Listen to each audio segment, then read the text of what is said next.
Ընտրություններն ազատ արդար են եղել, անցել են խաղաղ ու մրցակցային պայմաններում, արդյունքներն էլ արտահայտում են քաղաքացիների քվեարկությունը։ Արձանագրում են տեղական դիտորդները, սակայն նաև ընդգծում խախտումներ են եղել։ Քվեարկության գաղտնիության խախտման 122, ընտրատեղամասում քարոզչության 59, կոնֆլիկտային իրավիճակների 75 ու բռնության 1 դեպք։ Անկախ դիտորդ ընտրատեղամասերում այս պատկերն է արձանագրել։ Հիմնականում խնդիրները մեր դիտորդների առաջարկությունների վրա լուծում են ստացել, լուծում չստացած դեպքերի մասով ներկա իրավական գործընթացներ են սկսել։ Անկախ դիտորդի ներկայացուցիչ Դանիել Հովհաննիսյանի խոսքով խախտումներ են արձանագրել նաև զինված ուժերում։ Զորամասերից մեկում 19 զինծառայող հնարավորություն չի ունեցել քվեարկել։ Իրավապաշտպանն առանց անուններ տալու պնդում է, թե հրամանատարը զինծառայողներին չի ներառել ընտրական ցուցակում։ Այս մասով նույնպես հանցագործության մասին հաղորդում են ներկայացրել, ընդհանուր 4 հաղորդում։ Մեկը ընտրական տեղամասին պատշաճ քանակի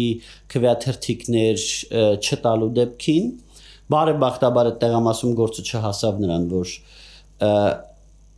քվեաթերթիկները վերջանան եւ ընտրող գա ու քվեաթերթիկ չլինի։ Ամենալուրջ խախտումն ըստ անկախ դիտորդի Արարատի մարզի ընտրատեղամասերից մեկում է եղել։ Առնվազն մինչև ժամը 18 քվեաթերթիկների ցանկից բացակայել է ազգային ժողովրդավարական բևեռի քվեաթերթիկը։ Այսինքն բոլոր ընտրողներին 18-ի փոխարեն 17-ական քվեաթերթիկ է տրվել եւ դա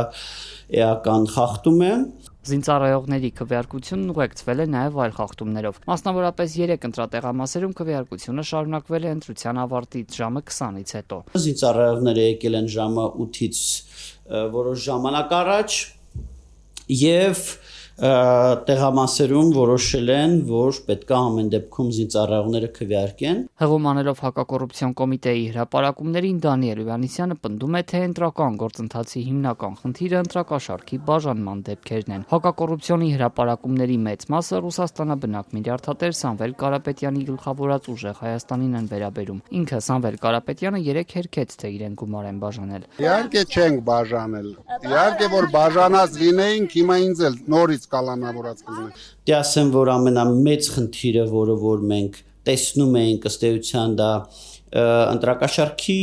դեպքերն են, որոնք որ հակակոռուպցիոն կոմիտեն էր բացահայտում եւ դա Ռուսաստանի միջամտության գործողություններն են։ Անկախ դիտորդի անդամ Արթուր Սախունցը ներկայացնում է իրենց եզրակացությունը։ Ընտրակաշառքի դեպքերը զանգվածային են եղել։ Եվ հանդիսացել է որոշ քաղաքական ուժերի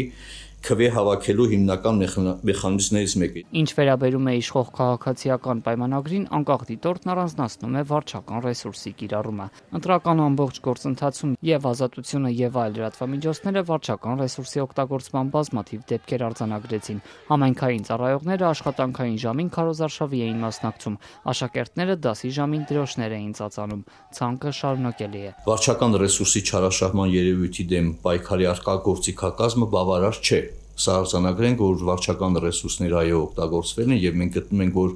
գործող իրավական կարգավորումները բավարար չեն, որպեսզի այդ վարչական ռեսուրսի չարաշահման խնդիրը լուծվի, այսինքն ոչ միայն արձանագրել, այլ նաև կանխարգելվի։ Ականատես դիտորդական առաքելություններ որոշ տեղամասերում արևույթ ուղղորդումներ քվեարկության գաղտնիության խախտումներ է արձանագրել։ Նաև վերահսկողության փորձեր եւ դրանք անշուշտ որոշակիորեն ազդում են որակի վրա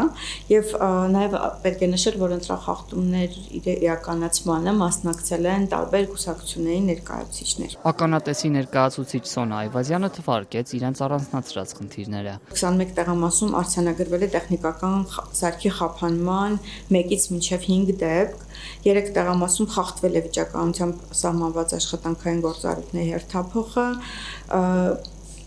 21 տեղամասում արձանագրվել է 24 ուղղորդման եւ վերահսկվող քվեարկության դեպքեր, 7 տեղամասում արձանագրվել է արերևույթ քվեարկության գաղտնիության միտումնավոր խախտման 7 դեպք, որոնց մի մասը միտված է եղել վերահսկելու քվեարկությունը։ Ականատեսը նաև ներընտանեկան ուղղորդման դեպք է արձանագրել։ Կինը քվեախցիկում ամուսնուն հորդորել է քաղաքացիական պայմանագրի օգտին քվեարկել։